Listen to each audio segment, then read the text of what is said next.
എഴുതപ്പെട്ട പുസ്തകങ്ങളെപ്പോലെ തന്നെ മനോഹരമാണ് അത് എഴുതിയ ആളുകളുടെ ജീവിതകഥയും അവർ ആ പുസ്തകം എഴുതാനായി എടുത്ത ത്യാഗങ്ങളുമൊക്കെ നമ്മൾ അറിയുന്നത്. വൺസ് അപ്പോൺ എ ടൈം നിങ്ങൾക്ക് മുന്നിലേക്ക് കൊണ്ടുവരികയാണ് നിങ്ങൾക്ക് ഇഷ്ടപ്പെട്ട കഥാകൃത്തുക്കളെ. നമുക്ക് ആദ്യമായി വന്നിരിക്കുന്നത് നമ്മുടെ അഭിജിത്ത് പ്രകാശാണ്. അഭിജിത്ത് പ്രകാശ് ഓട്ടപ്പന്തയം എന്ന പുസ്തകത്തിൻ്റെ ഓഥറാണ്, അതുപോലെ തന്നെ ഒരു പോലീസുകാരനും കൂടെയാണ്. അപ്പോൾ അഭിജിത്തേട്ടനെ നമ്മുടെ ഷോയിലേക്ക് വെൽക്കം ചെയ്യാം. അഭിജിത്തേട്ട, എങ്ങനെ പോകുന്നു ലൈഫൊക്കെ? ലൈഫ് നന്നായിട്ട് പോകുന്നു. ഓട്ടപ്പന്തയം അത്യാവശ്യം നല്ല രീതിയിൽ പോകുന്നു, അതുകൊണ്ട് വളരെ സന്തോഷം. ഇപ്പോഴും വെള്ളിയാഴ്ചകൾക്ക് വേണ്ടിയിട്ട് കാത്തിരിക്കാറുണ്ടോ?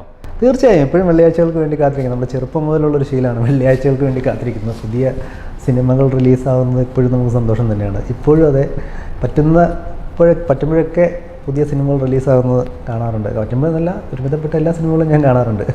ഞാൻ വായിച്ചപ്പോൾ എന്നെ ഏറ്റവും കൂടുതൽ സ്ട്രൈക്ക് ചെയ്തൊരു സംഭവമാണ്, നമ്മളൊരു വലിയ തെറ്റിലോട്ട് പോകുന്നതിന് മുമ്പ് നമ്മുടെ ജീവിതത്തിലോട്ട് ഒരാൾ കടന്നു വരും എന്നൊരു സംഭവം ഉണ്ട് ഇതിൽ. അതെ അതെ. അപ്പോൾ ഇതെനിക്ക് തോന്നുന്നു ചേട്ടൻ്റെ ജീവിതത്തിലെ അനുഭവങ്ങളാണ് കൂടുതൽ ഇതിലുള്ളത്.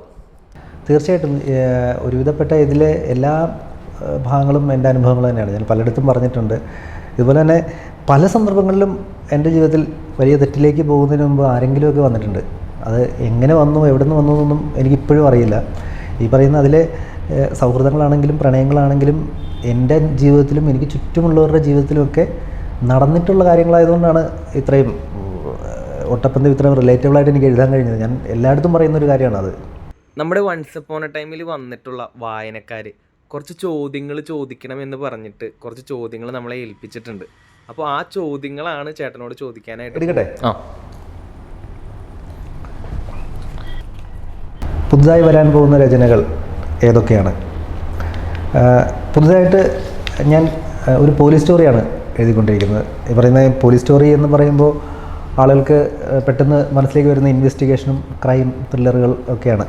പക്ഷേ പോലീസുകാരുടെ ജീവിതം എപ്പോഴും ഇൻവെസ്റ്റിഗേഷനും ത്രില്ലറുകളും മാത്രമല്ല. അവരും ഈ പറയുന്ന പോലെ സാധാരണക്കാരുടെ ഇടയിൽ നിന്നും സാധാരണക്കാരായി വന്ന ആളുകളാണ്. അവർ പോലീസ് ഒരു ജോലി ചെയ്യുന്നു എന്ന് മാത്രമേ ഉള്ളൂ. അപ്പോൾ അവർക്കും ഉണ്ട് സാധാരണക്കാരുടെ ഒരു ജീവിതം, പ്രണയങ്ങൾ, സൗഹൃദങ്ങൾ, ഇമോഷനുകൾ, ഫാമിലി കമ്മിറ്റ്മെൻറ്റുകൾ. അപ്പോൾ അതെല്ലാം കോർത്തിണക്കി, അത് മാത്രമല്ല അവരുടേതായ കുറേ തമാശകളുണ്ട്. അതെല്ലാം കോർത്തിണക്കിക്കൊണ്ട് ഒരു പോലീസിൻ്റെ ജീവിതത്തിൻ്റെ പശ്ചാത്തലത്തിലൊരു കഥ എഴുതിക്കൊണ്ടിരിക്കുകയാണ്. അതിൻ്റെ ഏകദേശം ഫൈനൽ സ്റ്റേജിലാണ്. ഉടനെ തന്നെ പുറത്തു വരുമെന്ന് പ്രതീക്ഷിക്കുന്നു. ഒരാൾക്ക് ഗിഫ്റ്റ് കൊടുക്കാൻ ഒരു പുസ്തകം സജസ്റ്റ് ചെയ്യുന്നത് ഏതായിരിക്കും? തീർച്ചയായും ഞാനിപ്പോൾ ഒരു ഗിഫ്റ്റ് കൊടുക്കുകയാണെങ്കിൽ എൻ്റെ പുസ്തകമാണ് കൊടുക്കുന്നത്. കഴിഞ്ഞ ക്രിസ്മസ് ഫ്രണ്ടായിട്ട് ഞങ്ങൾ പോലീസ് സ്റ്റേഷനിലേക്ക് പരിപാടി നടത്തുമ്പോൾ എൻ്റെ പുസ്തകം, എനിക്കൊരു ഗിഫ്റ്റ് കൊടുക്കാൻ ആഗ്രഹം തോന്നുമ്പോൾ എൻ്റെ പുസ്തകമാണ് ഞാൻ സാധാരണ ഗിഫ്റ്റ് കൊടുക്കുന്നത്. അതിനു മുമ്പ് കൊടുക്കാൻ ഞാൻ ആഗ്രഹിച്ചിരുന്ന പുസ്തകം മിക്കപ്പോഴും ആൽക്കെമിസ്റ്റാണ്. ഞാനത് ഏറ്റവും അടുത്ത സുഹൃത്തുക്കൾക്ക് ഗിഫ്റ്റ് കൊടുത്തിട്ടുള്ള പുസ്തകം. എപ്പോഴും ഇതുവരെ എത്ര എണ്ണം കൊടുത്തിട്ടുണ്ടാവും ആൽക്കെമിസ്റ്റ്? അങ്ങനെ ഒരുപാടൊന്നും കൊടുത്തിട്ടില്ല. 1-2 പേർക്ക് ആൽക്കെമിസ്റ്റ് ആയിരിക്കും ഞാൻ സജസ്റ്റ് ചെയ്യുന്നത്, അല്ലെങ്കിൽ ഗിഫ്റ്റ് കൊടുക്കുക. അത് അത്രയും നമുക്ക് ആദ്യത്തെ ഒരു എന്താ പറയുക, മോട്ടിവേഷൻ ബുക്ക് എന്നൊക്കെ വേണമെങ്കിൽ പറയാം. ഞാൻ ഒരുപാട് തവണ വായിച്ചിട്ടുള്ളൊരു പുസ്തകമാണ്. ഇപ്പോൾ ഓട്ടപ്പന്തയവും നമുക്ക് ആ ഒരു ഗണത്തിൽ തന്നെ പെടുത്താം. കാരണം അത് വായിച്ചു കഴിയുമ്പോൾ നമുക്കും ഒരു മോട്ടിവേഷൻ തോന്നും. അത് എനിക്ക് ഇപ്പോൾ ഒരു ബുക്ക് ഗിഫ്റ്റായിട്ട് കൊടുക്കുമ്പോൾ ഞാൻ എൻ്റെ ഓട്ടപ്പന്തയമായിരിക്കും കൊടുക്കുന്നത്. തീർച്ചയായും. പോലീസിംഗ് എന്ന പ്രൊഫഷനും എഴുതുക എന്ന പാഷനും തമ്മിൽ കലഹങ്ങൾ ഉണ്ടാകാറുണ്ടോ? രണ്ടിനെയും എങ്ങനെയാണ് മാനേജ് ചെയ്യുന്നത്? കലഹങ്ങൾ ഉണ്ടാകാറുണ്ട്, തീർച്ചയായും കലഹങ്ങൾ ഉണ്ടാകാറുണ്ട്. പോലീസ് എന്ന പ്രൊഫഷനും എഴുത്ത് എന്ന പാഷനും തമ്മിൽ എന്നും കലഹിച്ചുകൊണ്ട് തന്നെയാണ് ഞാൻ മുമ്പോട്ട് വന്നത്. അത് വേറൊന്നും കൊണ്ടല്ല, സമയം. ഈ പോലീസിംഗ് ജോലിക്ക് കൃത്യമായൊരു സമയമില്ല. നമ്മൾ മറ്റൊരു ജോലി പോലെയല്ല. 5 മണി തൊട്ട് അല്ലെങ്കിൽ 10 മണി തൊട്ട് 5 മണി വരെ കൃത്യമായൊരു ടൈമിൽ ജോലി ചെയ്യുന്നില്ല. നമ്മൾ ചിലപ്പോൾ ഇന്ന് രാവിലെ ഒരു 6 മണിക്കോ 7 മണിക്കോ ജോലിക്ക് കയറിയാൽ തിരിച്ച് എപ്പോൾ ഇറങ്ങുമെന്ന് നമുക്ക് പ്രഡിക്റ്റ് ചെയ്യാൻ പറ്റില്ല. അപ്പോൾ ആ സമയം മാറ്റി വെച്ചിട്ട് 24 മണിക്കൂറിൽ ചിലപ്പോൾ ഒരു 10-12 മണിക്കൂറോളം നമ്മൾ ജോലി യൂണിഫോമിലായിരിക്കും ചില ദിവസങ്ങളിൽ മാറി ചിന്തിക്കാറുണ്ട്. അപ്പോൾ അതിന് ശേഷമുള്ള സമയം നമുക്ക് കിട്ടുമ്പോഴാണ് എഴുതുക എന്നുള്ളൊരു കാര്യം നടക്കുന്നത്, ആ ഒരു പ്രോസസ്സ് നടക്കുന്നത്. അപ്പോൾ പലപ്പോഴും ഇന്ന സ്ഥലത്ത് വെച്ച് എഴുതാൻ, കൃത്യമായിട്ടൊരു അടച്ചിട്ട മുറിയിൽ വെച്ച് എഴുതാൻ എനിക്ക് പറ്റാറില്ല. ചിലപ്പോൾ നമുക്ക് ഐഡിയ തോന്നുന്നത് ചിലപ്പോൾ റെയിൽവേ സ്റ്റേഷനിൽ വെച്ചായിരിക്കും. അപ്പോൾ നമ്മളത് കിട്ടുന്ന സാധനങ്ങൾ എഴുതി വയ്ക്കുക. പിന്നീടാണ് നമ്മൾ അതൊന്ന് ക്രോഡീകരിച്ചൊരു രചനയാക്കി മാറ്റുന്നത്. ആ ഒരു പ്രോസസ്സാണ് ഇപ്പോൾ നടന്നുകൊണ്ടിരിക്കുന്നത്. തീർച്ചയായും കലഹിച്ച് തന്നെയാണ് പോകുന്നത്. ഓക്കെ, ഉറക്കമൊക്കെ എങ്ങനെ മാനേജ് ചെയ്യുന്നു? ഉറക്കം മാനേജ് ചെയ്യാൻ വലിയ പാടാണ്. ഇപ്പോഴത്തെ ഒരു സാഹചര്യത്തിൽ എൻ്റെ പുതിയ പുസ്തകത്തിൻ്റെ വർക്കും കൂടെ നടന്നു കഴിയുമ്പോൾ ഉറക്കം എന്ന് പറയുന്ന ഒരു 4-5 മണിക്കൂറിൽ കൂടുതൽ ഇല്ല എന്ന് വേണമെങ്കിൽ പറയാം. അങ്ങനെ ഉറക്കം ആണ് ഞാനിപ്പോൾ ഏറ്റവും കൂടുതൽ മിസ് ചെയ്യുന്നതും നന്നായിട്ടൊന്ന് കിടന്ന് ഉറങ്ങാനാണ് ശരിക്കും ഏറ്റവും കൂടുതൽ ആഗ്രഹിക്കുന്നതും. ഉറക്കം നന്നായിട്ട് മിസ് ചെയ്യുന്നുണ്ട്. നല്ല ഒരു വെറൈറ്റി ഇതുവരെ ഞാൻ വന്നിട്ടുള്ള ഇൻ്റർവ്യൂകളിലും ഇങ്ങനെയൊരു സാധനമില്ല. നല്ല രസമുണ്ട്. അടുത്ത ഏത് ക്വസ്റ്റിനാണ് വരുന്നതെന്ന് നമുക്കൊരു ആകാംക്ഷ ഉണ്ടല്ലോ. ഓക്കെ, ഓട്ടപ്പന്തയം എഴുതുന്ന സമയത്ത് ഏറ്റവും കൂടുതൽ സ്വാധീനിച്ച വ്യക്തി, അങ്ങനെ ഒരു പർട്ടിക്കുലർ വ്യക്തി സ്വാധീനിച്ചിട്ടല്ല ഞാൻ ഓട്ടപ്പന്തയം എഴുതിയത്. എന്നെ സ്വാധീനിച്ചത് എപ്പോഴും എൻ്റെ സൗഹൃദങ്ങളായിരുന്നു. എൻ്റെ ചുറ്റുമുള്ള കുറേ സൗഹൃദങ്ങൾ, പ്രത്യേകിച്ച് അതിലെ ജോൺ എന്ന് പറഞ്ഞ ക്യാരക്ടർ എൻ്റെ കൂടെ തന്നെ വളർന്ന ആളാണ്. ഞാൻ പലപ്പോഴും പലയിടത്തും പറഞ്ഞിട്ടുണ്ട്, ആ ഒരു ക്യാരക്ടറുകൾ ഉണ്ടാക്കിയെടുത്തത് എൻ്റെ ചുറ്റും വളർന്നവരിൽ നിന്നാണ്. അപ്പോൾ സ്വാധീനിച്ച ഒരാളെ നമുക്ക് പർട്ടിക്കുലറായിട്ട് പറയാൻ പറ്റത്തില്ല. അതിൽ ഒരു ക്യാരക്ടറും പ്രത്യേകമായിട്ട് എന്നെ സ്വാധീനിച്ചിട്ടില്ല. എന്നെ സ്വാധീനിച്ചത് മുഴുവൻ എനിക്ക് ചുറ്റും ഉണ്ടായിരുന്ന കുറേ പേരാണ്. അങ്ങനെയാണ് ഓട്ടപ്പന്തയം ഉണ്ടായത്. ഒരു എഴുത്തുകാരൻ്റെ ജീവിതത്തിൽ സോഷ്യൽ മീഡിയ വഹിക്കുന്ന പങ്ക് എന്താണ്? തീർച്ചയായും ഇപ്പോൾ സോഷ്യൽ മീഡിയ ഇല്ലാതെ നമുക്കൊരു കാര്യത്തിലും ഒരാളുകളിലേക്ക് എത്തിക്കാൻ പറ്റാത്തൊരു അവസ്ഥയാണ്. ഒരു എഴുത്തുകാരൻ്റെ ജീവിതത്തിൽ സോഷ്യൽ മീഡിയ ഇപ്പോൾ വളരെ വലിയ സ്വാധീനമാണ് ചെലുത്തുന്നത്. നമ്മുടെ ബുക്ക്, നമ്മുടെ രചന നമ്മൾ മാത്രം കണ്ടാൽ പോരല്ലോ, ഇത് ആളുകളിലേക്ക് എത്തുകയും കൂടെ ചെയ്യുന്നത് അതിൽ സോഷ്യൽ മീഡിയ, ഇൻസ്റ്റാഗ്രാം ആണെങ്കിലും ഫേസ്ബുക്ക് ആണെങ്കിലും യൂട്യൂബ് ആണെങ്കിലും മറ്റ് ചാനലുകളാണെങ്കിലും സോഷ്യൽ മീഡിയ വഹിക്കുന്ന പങ്ക് വളരെ വലുതാണ്. സോഷ്യൽ മീഡിയ ആണ് ഒരു പരിധിവരെ ആളുകളിലേക്ക് പുസ്തകങ്ങൾ എന്ത് തന്നെയാണെങ്കിലും എത്തിക്കുന്നത്. ഓക്കെ, ഏറ്റവും ഇഷ്ടപ്പെട്ട എഴുത്തുകാരൻ. എനിക്ക് ഏറ്റവും ഇഷ്ടപ്പെട്ട എഴുത്തുകാരൻ എന്ന് പറഞ്ഞാൽ ചേതൻ ഭഗത്തായിരുന്നു. ചേതൻ ഭഗത്തിൻ്റെ പുസ്തകങ്ങൾ വായിച്ചിട്ടാണ് ഞാൻ എഴുത്തിലേക്ക് പോപ്പുലറായിട്ട് എന്തെങ്കിലുമൊക്കെ എഴുതണം എന്നുള്ളൊരു ചിന്തയിലേക്ക് വന്നു. ഞാൻ ഒരുപാട് എഴുത്തുകാരുടെ പുസ്തകങ്ങൾ വായിച്ചിട്ടുണ്ട്. മലയാളത്തിലാണെങ്കിലും മറ്റു ഭാഷകളിലാണെങ്കിലും എഴുത്തുകാരെയൊക്കെ വായിച്ചിട്ടുണ്ടെങ്കിലും ചേതൻ ഭഗത്ത് എന്നെ വളരെയധികം സ്വാധീനിച്ചിട്ടുണ്ട്. മീൻസ് അദ്ദേഹത്തിൻ്റെ പുസ്തകങ്ങൾ ഒരുപാട് ആളുകളിലേക്ക് എത്തുന്നുണ്ടായിരുന്നു ആ കാലഘട്ടത്തിൽ. ആദ്യം 5.7 ആണെങ്കിലും ഹാഫ് ഗേൾ ഫ്രണ്ട്, ഇതുപോലുള്ള കുറേ പോപ്പുലർ പുസ്തകങ്ങൾ ഏറ്റവും കൂടുതൽ ആളുകളിലേക്ക് ആദ്യം ഒരു കൊമേഴ്സ്യൽ റൈറ്റർ എന്നുള്ള രീതിയിൽ ഇന്ത്യയിൽ ആയത് അദ്ദേഹമാണ്. അപ്പോൾ അദ്ദേഹത്തിൻ്റെ എഴുത്തുകളാണ് എനിക്ക് ഒരു സ്വാധീനം എന്ന് പറഞ്ഞ്, എഴുത്തിലേക്ക് വരാനൊരു സ്വാധീനം എന്ന് പറഞ്ഞത്. അത് അദ്ദേഹത്തിന് എനിക്ക് ഇപ്പോഴും വളരെ ഇഷ്ടമാണ്. ആദ്യം അദ്ദേഹത്തിൻ്റെ ഏത് പുസ്തകം ഇറങ്ങിയാലും ഒരു ആഴ്ചയ്ക്കുള്ളിൽ തന്നെ ഞാൻ വാങ്ങാറുണ്ട്. കപ്പ് ശ്രദ്ധിച്ചിരുന്ന നരിവേട്ട കൊള്ളാം. അടുത്ത ചോദ്യം, ഓട്ടപ്പന്തയം പുസ്തകം എഴുതാൻ ആരംഭിച്ചത് മുതൽ ഇന്ന് വരെ എത്തി നിൽക്കുമ്പോൾ മറക്കാനാവാത്ത അനുഭവം. ഓട്ടപ്പന്തയം അത് ഏതാണ്ട് 10 വർഷത്തെ യാത്ര എന്ന് വേണമെങ്കിൽ പറയാം. ഓട്ടപ്പന്തയം എഴുതി തുടങ്ങി ഇതുവരെ എത്തിയത് ഒരുപാട് അനുഭവങ്ങളുണ്ട്. ഞാൻ പലപ്പോഴും ഈ പുസ്തകം റിജക്റ്റ് ചെയ്ത ഒരുപാട് പേരുണ്ടായിരുന്നു. മെയിൻ സ്ട്രീം പബ്ലിഷേഴ്സ് ഒരുപാട് പേര് റിജക്റ്റ് ചെയ്ത പുസ്തകങ്ങൾ. അപ്പോൾ അവരൊക്കെ ഇപ്പം നമ്മുടെ ഏറ്റവും അടുത്ത സുഹൃത്തുക്കളായി മാറുന്നുണ്ട്. ഇപ്പം 3-ാം പതിപ്പായല്ലേ? 3-ാം പതിപ്പായി. 3-ാം പതിപ്പ് ഇറങ്ങാൻ ആദ്യത്തെ വേറൊരു പബ്ലിഷറാണ് ഇത് ചെയ്തത്. അത് കഴിഞ്ഞായിട്ട് മാൻഗെയിൻ ലിറ്ററേച്ചർ ചെയ്ത് ആദ്യത്തെ പബ്ലിഷർ 2 എഡിഷൻ ചെയ്തു. അതിനുശേഷം ഇപ്പോൾ 3 എഡിഷൻ, 5 ഓൾറെഡി ആയി. ഏറ്റവും കൂടുതൽ തവണ വായിച്ച പുസ്തകം അത് ഈ പറയുന്ന പോലെ ആൽക്കെമിസ്റ്റാണ്. ആൽക്കെമിസ്റ്റ് ഞാൻ ഒരുപാട് തവണ വായിച്ചിട്ടുള്ളൊരു പുസ്തകമാണ്. അതുപോലെ ആടുജീവിതം ഞാൻ പലതവണ വായിച്ചിട്ടുള്ള പുസ്തകമാണ്.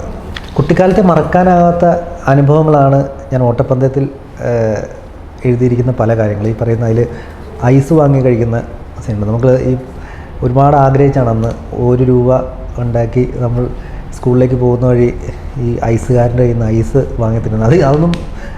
അതൊന്നും ഇപ്പോഴും മറക്കാനാവാത്തതുകൊണ്ടാണ് ഓട്ടപ്പന്തയത്തിൽ ആ ഒരു സ്ഥലത്ത് നിന്ന് ഞാൻ തുടങ്ങിയത്.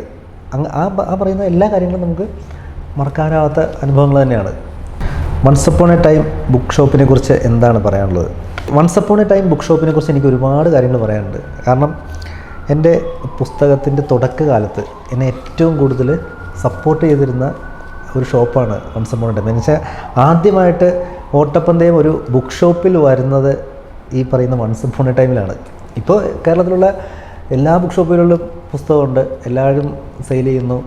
റിവ്യൂ വരുന്നു. പക്ഷേ എനിക്ക് ആദ്യമായിട്ടൊരു സ്പേസ് തന്നത്, ഞാൻ അങ്ങോട്ട് ചോദിച്ചതാണ്, ഇവിടെ ഓട്ടപ്പന്ത് വൺസ് അപ്പോണിലെ അധികൃതരോട് ഞാൻ വിളിച്ച് അങ്ങോട്ട് ചോദിച്ചാൽ ഇങ്ങനെ എൻ്റെ ഒരു പുസ്തകമുണ്ട്, അത് നിങ്ങളൊന്ന് വയ്ക്കുമോ?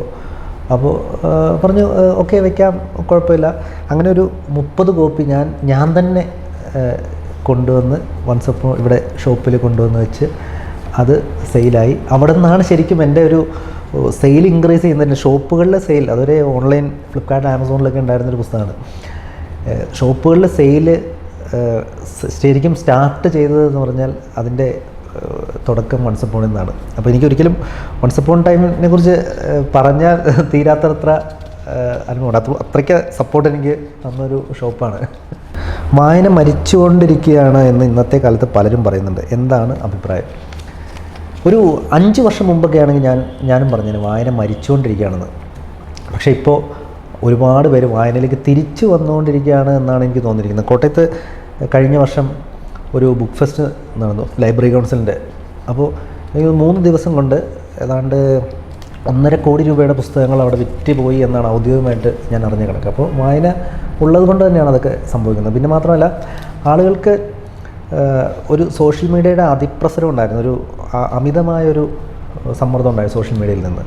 അപ്പോൾ അതിൽ നിന്നൊക്കെ ആളുകൾ പതുക്കെ വിഡ്രോ ചെയ്ത് തുടങ്ങിയെന്നാണ് എനിക്ക് തോന്നുന്നത്. എന്ന് വെച്ചാൽ AI ഒക്കെ വന്നതിന് ശേഷം സത്യം എന്താണ്, മിഥ്യ എന്താണ്, അല്ലെങ്കിൽ അങ്ങനെ ആളുകൾക്ക് ഐഡൻറ്റിഫൈ ചെയ്യാതെ ഒരു വീഡിയോ അല്ലെങ്കിൽ ഫോട്ടോ ഉണ്ട് ഇതിൽ ഏതാണ് റിയൽ എന്ന് തിരിച്ചറിയാൻ പറ്റാത്ത രീതിയിൽ മാറിക്കൊണ്ടിരിക്കുകയാണ്. അപ്പോൾ പുസ്തകങ്ങൾ എപ്പോഴും റിയലാണ്, പുസ്തകങ്ങൾ എപ്പോഴും സത്യമുള്ളതാണ്. അതുകൊണ്ട് ആളുകൾ പൂർണ്ണമായിട്ടും വായനയിലേക്ക് ഒരുപാട് പേര് തിരിച്ചു വന്നിട്ടുണ്ട്. അത് എൻ്റെ വിദേശത്തുള്ള എൻ്റെ സുഹൃത്തുക്കൾ വിളിക്കുമ്പോൾ പറയും, അവിടെ എല്ലാവരും തന്നെ ഒരു പുസ്തകം കയ്യിൽ കൊണ്ടു നടക്കാൻ ശീലിച്ചു തുടങ്ങി. ഒഴിവു സമയം ഫോണിൽ ചിലവഴിക്കുന്നതിന് പകരം പുസ്തകങ്ങളിൽ ചിലവഴിക്കാൻ ആളുകൾ ശീലിച്ചു തുടങ്ങി. നമ്മുടെ നാട്ടിലും അതെ. ഈ ഒരുപാട് പോപ്പുലർ ബുക്ക് 2 ലക്ഷം കോപ്പികൾ 1 ലക്ഷം കോപ്പികളൊക്കെ വിറ്റ് പോകുന്നതെന്ന് പറഞ്ഞാൽ വായന ഉണ്ടായിട്ട് തന്നെയാണ്. ആളുകൾ പുസ്തകങ്ങൾ വാങ്ങി വായിക്കുന്നതുകൊണ്ട് തന്നെയാണ് പല പുസ്തകങ്ങളും 50,000 കോപ്പികളും 60,000 കോപ്പികളും 2 ലക്ഷം 3 ലക്ഷം കോപ്പികളൊക്കെ വിറ്റ് പോകുന്നത്. അപ്പോൾ വായന ഒരിക്കലും മരിച്ചു എന്ന് നമുക്ക് പറയാൻ പറ്റത്തില്ല. വായന ഒരിക്കലും മരിക്കുകയുമില്ല. അത് കുറച്ച് ചിലപ്പോൾ ആളുകളൊന്ന് വിഡ്രോ ചെയ്യുന്നേ ഉള്ളൂ, മാറിക്കൊണ്ടിരിക്കും. ഇപ്പോൾ നമ്മൾ വൺസ് അപ്പോൺ ടൈമിലായാൽ തന്നെ നമുക്ക് ഫാമിലി ആയിട്ട് വന്ന് കസ്റ്റമേഴ്സ് മേടിക്കുന്നത് കാണാറുണ്ട്. ചിലപ്പോൾ ഒരു മാസത്തേക്കുള്ള ബുക്സൊക്കെ വന്ന് മേടിച്ചിട്ട് പോകും. ഒരിക്കലും വായന മരിച്ചു എന്ന് നമുക്ക് പറയാൻ പറ്റത്തില്ല. വായനക്കാരെക്കുറിച്ച് എന്താണ് പറയാനുള്ളത്? എനിക്ക് തോന്നുന്നു ഇപ്പോൾ വായനക്കാരുടെ ഒരു വായന രീതികൾ കുറച്ച് മാറിയിട്ടുണ്ട്. വായന പൂർണ്ണമായിട്ട് ഇല്ലാതായാലും ആളുകൾക്ക് ഇപ്പോൾ പഴയ പോലെ വലിയ കട്ടിയായ സാഹിത്യങ്ങളൊന്നും വായിക്കാൻ ഉള്ള സമയമില്ല എന്നെനിക്ക് തോന്നിയിട്ടുണ്ട്. അത് പെട്ടെന്ന് ആളുകൾക്ക് ദഹിക്കുന്നതും മനസ്സിലാകുന്നതും ആയ കാര്യങ്ങൾ വായിക്കാനാണ് ആളുകൾ ഇഷ്ടപ്പെടുന്നത് എന്ന് പല സമയത്തും എനിക്ക് തോന്നിയിട്ടുണ്ട്. കാരണം ഇപ്പം നമുക്കാണെങ്കിൽ തന്നെ വലിയൊരു പുസ്തകമൊന്നും ഇപ്പോൾ വായിച്ച് തീർക്കാനുള്ള സമയം ആർക്കും തന്നെ ഇല്ല. ആളുകൾ പ്രിഫർ ചെയ്യുന്നതെന്ന് പറഞ്ഞാൽ ചെറിയ ഇല്ല എന്നല്ല, ക്ലാസിക്കുകൾ മാത്രം വായിക്കുന്നവരും കട്ടിയായ സാഹിത്യങ്ങൾ മാത്രം വായിക്കുന്നവരും ഉണ്ട്, ഇല്ല എന്നല്ല, പൂർണ്ണമായിട്ട് അവർ മാറിയെന്നല്ല. പക്ഷെ പുതുതായിട്ട് കടന്നു വരുന്ന ആളുകൾക്ക് താല്പര്യം ഇങ്ങനെയുള്ള കുറച്ച് സിമ്പിളായിട്ടുള്ള കാര്യങ്ങൾ വായിച്ച് എടുക്കാനാണെന്ന് തോന്നുന്നു. അവരൊരു എൻ്റെ പുസ്തകങ്ങൾ അറിവ് സമ്പാദിക്കാനുള്ള ഒരു ഉപാധി എന്നതിനുപരി ഒരു എൻ്റർടൈൻമെൻറ്റ് പർപ്പസിനും കൂടെ ആളുകൾ ആയിട്ടുണ്ട്. പണ്ടൊക്കെ ആയിരുന്നു നമുക്ക് അറിവ് സമ്പാദിക്കാൻ പുസ്തകങ്ങൾ മാത്രം ആശ്രയിച്ചിരുന്നൊരു കാലമുണ്ട്. ഇപ്പോൾ നമുക്ക് അറിവ് സമ്പാദിക്കാൻ ഒരുപാട് മാർഗ്ഗങ്ങളുണ്ട്. ഇൻ്റർനെറ്റ് നമുക്ക് എന്ത് കാര്യങ്ങളും ഇപ്പം അവൈലബിളാണ്. പക്ഷേ പുസ്തകങ്ങളൊരു എൻ്റർടൈൻമെൻറ്റ് പർപ്പസ് എന്നുള്ള രീതിയിലും കൂടെ ആയിട്ടുണ്ട് എന്നാണ് എനിക്ക് തോന്നുന്നത്. വായിച്ച പുസ്തകങ്ങളിൽ പ്രതീക്ഷിച്ച പോലെ ജനശ്രദ്ധ ലഭിച്ചില്ല എന്ന് തോന്നിയ ഒരു പുസ്തകം, അത് ഈയിടെ വായിച്ച് ഞാനൊരു ചുപ്പറോസ എന്ന് പറഞ്ഞൊരു പുസ്തകം വായിച്ചു. മാതൃഭൂമി ബുക്സ് പുറത്തിറക്കിയ ചുപ്പറോസ, രശ്മി അനുരാജിൻ്റെ ഒരു പുസ്തകം. അപ്പോൾ അതിന് ഈ പറയുന്ന പോലെ നല്ല എഴുത്താണ്. അതിൽ ഈ പറയുന്ന പോലെ ഒരു എഴുത്തുകാരി എന്നുള്ള നിലയിൽ വളരെ നന്നായിട്ട് പ്രസൻറ്റ് ചെയ്തൊരു പുസ്തകമാണ്. അത് ഈ പറയുന്ന പോലെ വേണ്ടത്ര ജനശ്രദ്ധ ലഭിക്കുന്നില്ല എന്നെനിക്ക് തോന്നിയിട്ടുണ്ട്. അത് എനിക്ക് തോന്നുന്നു കുറച്ച് നാളുകൾക്ക് ശേഷം ആളുകളിലേക്ക് എത്താൻ സാധ്യതയുള്ള ഒരു പുസ്തകമാണ് ചുപ്പറോസ എന്നെനിക്കത് വായിച്ചപ്പോൾ തോന്നിയിട്ടുണ്ട്. ഞാൻ ഒരുപാട് പേർക്ക് സജസ്റ്റ് ചെയ്തിട്ടുള്ള ഒരു പുസ്തകമാണ്. എന്താണ് താങ്കളുടെ ലൈഫ് ഫിലോസഫി? ലൈഫ് ഫിലോസഫി എന്നൊന്നുമില്ല. ഞാൻ ഈ പറയുന്ന പോലെ സൗഹൃദങ്ങളെ അത്രമേൽ സ്നേഹിക്കുന്ന ഒരാളാണ്. അപ്പോൾ ഞാൻ എൻ്റെ സുഹൃത്തുക്കളോട് എപ്പോഴും പറയാറുള്ളൊരു കാര്യം, സുഹൃത്തുക്കളോട് മാത്രമല്ല എന്നെ സ്നേഹിക്കുന്നവരും ഞാൻ സ്നേഹിക്കുന്നവരോടും പറയാറുള്ളൊരു കാര്യമാണ്, ഒരു കെട്ടിപ്പിടുത്തത്തിൽ തീരുന്ന പരിഭവങ്ങളെ നമ്മൾ തമ്മിലുണ്ടാവുള്ളൂ. അത് എത്ര തന്നെ വലിയ അകൽച്ച ഉണ്ടായാലും നമുക്ക് കാണുമ്പോൾ ഉണ്ടാകുന്ന ഒരു കെട്ടിപ്പിടുത്തത്തിൽ തീരാവുന്ന അതിനേക്കാൾ വലിയ പരിഭവങ്ങളൊന്നും നമുക്കിടയിൽ ഉണ്ടാകരുത് എന്ന് ഞാൻ പറയാറുണ്ട്. അതാണ് എൻ്റെ ഏറ്റവും വലിയ ലൈഫ് ഫിലോസഫി. വായന ജീവിതത്തിൽ കൊണ്ടുവന്ന മാറ്റം എന്താണ്? വായന ജീവിതത്തിൽ കൊണ്ടുവന്ന മാറ്റമാണ് ഞാനിപ്പോൾ ഇവിടെ ഇരിക്കുന്നത്. എൻ്റെ വായന ഞാനൊരു ലൈബ്രറിയനായിരുന്നു ഒരു കാലഘട്ടത്തിൽ. അപ്പോൾ ഞാൻ ഒരുപാട് പുസ്തകങ്ങൾ വായിച്ചിട്ടുണ്ട്. ഞാൻ വായനയിലൂടെയാണ് ഞാൻ എഴുത്തിലെത്തിയത്. ആ എഴുത്താണ് എന്നെ ഇവിടെ എത്തിച്ചത്. അല്ലെങ്കിൽ ഞാനൊരു വെറും പോലീസുകാരനായിട്ട് മാത്രം ജീവിക്കേണ്ട ഒരാളാണ്. ആ വായന കൊണ്ടുവന്ന മാറ്റമാണ് ഞാൻ എഴുത്തുകാരനായിട്ട് ഇന്ന് ഇവിടെ ഈ ക്യാമറയുടെ മുമ്പിലിരിക്കുന്നത്. അതിൽ വലിയൊരു മാറ്റം ഉണ്ടോ? ഇല്ല. ഞാൻ ഒരുപാട് കാലം ലൈബ്രറിയനായിട്ട് ജോലി ചെയ്തിരുന്ന ഒരാളാണ്. ആ ലൈബ്രറിയനായിട്ട് പ്രവർത്തിച്ച ഒരു അനുഭവ സമ്പത്താണ്, അല്ലെങ്കിൽ അവിടെ നിന്നാണ് എൻ്റെ വായനകൾ കുറച്ചധികം വേറൊരു തലത്തിലേക്ക് പോയത്. അപ്പോൾ ഈ ഷോപ്പിലിങ്ങനെ വന്ന് എൻ്റെ ഈ പുസ്തകം ഈ റാക്കിലിരിക്കുന്നത് കണ്ടപ്പോൾ എനിക്ക് ആ ഒരു ഓർമ്മ, പണ്ടത്തെ ആ ലൈബ്രറിയനായിരുന്ന കാലഘട്ടം ഒക്കെ മനസ്സിലേക്ക് വന്നു. എനിക്ക് ഭയങ്കര സന്തോഷം തോന്നി. ഇങ്ങനെ ഒരു ആംബിയൻസിൽ എൻ്റെ പുസ്തകങ്ങൾ, ഞാൻ പലരും വന്ന് പല എഴുത്തുകാരുടെയും പുസ്തകങ്ങൾ ചോദിക്കുന്നതും തിരയുന്നതൊക്കെ കണ്ടിട്ടുണ്ട്. അപ്പോൾ എൻ്റെ അന്നത്തെ ഒരു ആഗ്രഹമായിരുന്നു എൻ്റെ പുസ്തകങ്ങളും ഇതുപോലെ ഏതെങ്കിലും ഒരു റാക്കിൽ കാണണം എന്നുള്ളത്. അപ്പോൾ ഇത് കാണുമ്പോൾ ഏതൊരു ഷോപ്പിലാണെങ്കിലും ഇങ്ങനൊരു കാഴ്ച കാണുമ്പോൾ എനിക്ക് ഭയങ്കര സന്തോഷമുണ്ട്.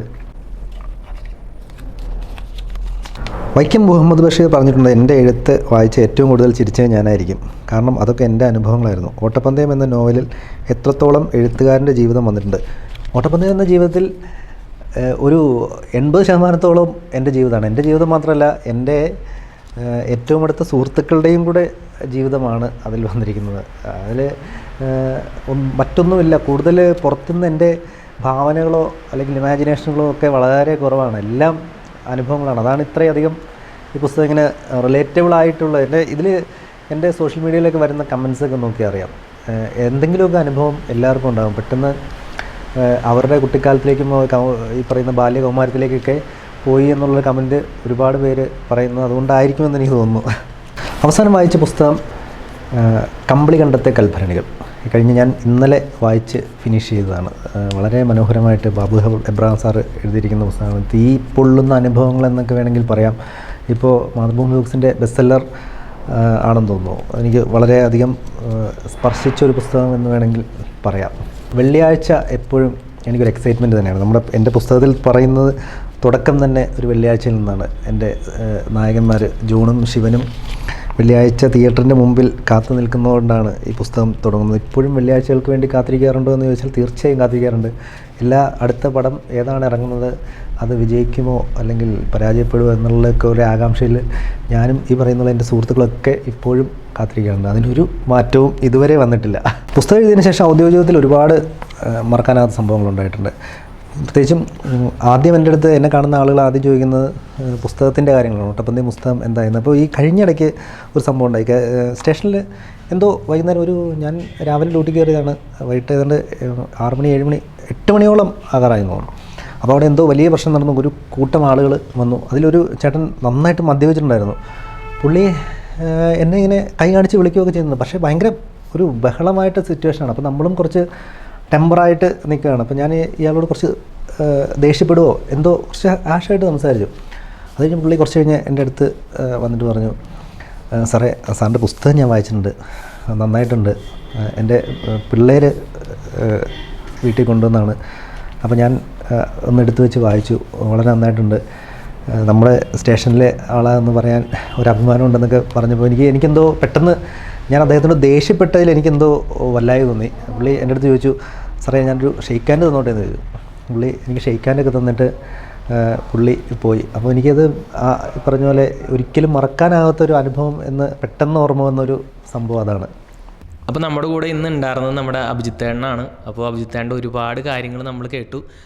അപ്പോൾ പ്രേക്ഷകരോട് അഭിജിത്തേട്ടന് എന്താണ് പറയാനായിട്ടുള്ളത് ഇപ്പോൾ ഈ ഒരു അവസരത്തിൽ? പ്രേക്ഷകർ എൻ്റെ വായനക്കാരാണ് എൻ്റെ സത്യത്തിൽ ഇത്രയും എത്തിച്ചത്. ഞാൻ ആരാലും അറിയപ്പെടാതെ കിടന്നിരുന്ന ഒരാളാണ്. ഈ ഓട്ടപ്പന്തയം ഒരു മൗത്ത് പബ്ലിസിറ്റിയിലൂടെ വായിച്ച ആളുകൾ പറഞ്ഞ റിവ്യൂവിലാണ് ആദ്യമായിട്ട് മറ്റൊരാൾ അറിഞ്ഞു കയറിയത്. ആ ഒരു സപ്പോർട്ട്, ജെന്യുവിനായിട്ടുള്ള വായനക്കാരെയും ജെന്യുവിനായിട്ടുള്ള റിവ്യൂസാണ് ഒരു എഴുത്തുകാരനെ സംബന്ധിച്ച് വളർച്ചയുടെ വലിയ പങ്ക്. അപ്പോൾ ആ ഒരു സപ്പോർട്ട് എനിക്ക് കിട്ടിയതുകൊണ്ട് മാത്രമാണ് ഞാൻ ഇന്ന് ഇവിടെ വന്നിരിക്കുന്നത്. തുടർന്നും ഇനി വരാനിരിക്കുന്നത് എൻ്റെ രചനകളുണ്ട്. അതിനെയും സപ്പോർട്ട് ചെയ്യുക. ഏറ്റവും ജെനുവിനായിട്ടുള്ള റിവ്യൂസ് നിങ്ങൾ അറിയിക്കുക. എന്നെ എപ്പോൾ വേണമെങ്കിലും ഞാൻ അവൈലബിൾ ആയിട്ടുള്ള ഒരാളാണ്. ഞാൻ സോഷ്യൽ മീഡിയകളിലാണെങ്കിലും പേഴ്സണലി ആണെങ്കിലും എപ്പോഴും അവൈലബിളായിട്ട് ഇരിക്കുന്ന ഒരാളാണ്. എന്നെ ഇപ്പോൾ നിങ്ങൾക്ക് ഈ പുസ്തകത്തിനെ കുറിച്ച് ഒരു നെഗറ്റീവ് തോന്നിയാലും ഞാനത് നെഗറ്റീവിൻ്റെ രീതിയിൽ തന്നെ അക്സെപ്റ്റ് ചെയ്യും. എല്ലാ എഴുത്തുകളും എല്ലാവർക്കും ഇഷ്ടപ്പെടണമെന്നില്ല. എനിക്കിഷ്ടപ്പെട്ട കാര്യങ്ങൾ മറ്റൊരാൾക്ക് ഇഷ്ടപ്പെടണമെന്നില്ല. നിങ്ങൾക്ക് ഇഷ്ടപ്പെട്ട കാര്യം എനിക്ക് ചിലപ്പോൾ ഇഷ്ടപ്പെടണമെന്നില്ല. അപ്പോൾ അതാണെങ്കിലും ഏറ്റവും കൂടുതൽ ഇതിന് എന്തൊക്കെ നെഗറ്റീവ് ഉണ്ട് എന്ന് കേൾക്കാൻ ആഗ്രഹിക്കുന്ന ഒരാളാണ്. എനിക്കത് അടുത്ത പുസ്തകത്തിൽ അത് ഞാൻ ഉറപ്പായിട്ടും തിരുത്തും. കൂടുതൽ ഇതിനേക്കാൾ മികച്ച രചനകൾ ഉണ്ടാകണമെന്ന് ആഗ്രഹിക്കുന്നവരാണ്. അപ്പോൾ എല്ലാവരും ഇനിയും സപ്പോർട്ട് ചെയ്യുക. ഈ വർഷം തന്നെ അടുത്തൊരു പുസ്തകം ഉണ്ടാകും, വായിക്കുക. തുടർന്നും അഭിപ്രായങ്ങൾ അറിയിക്കുക.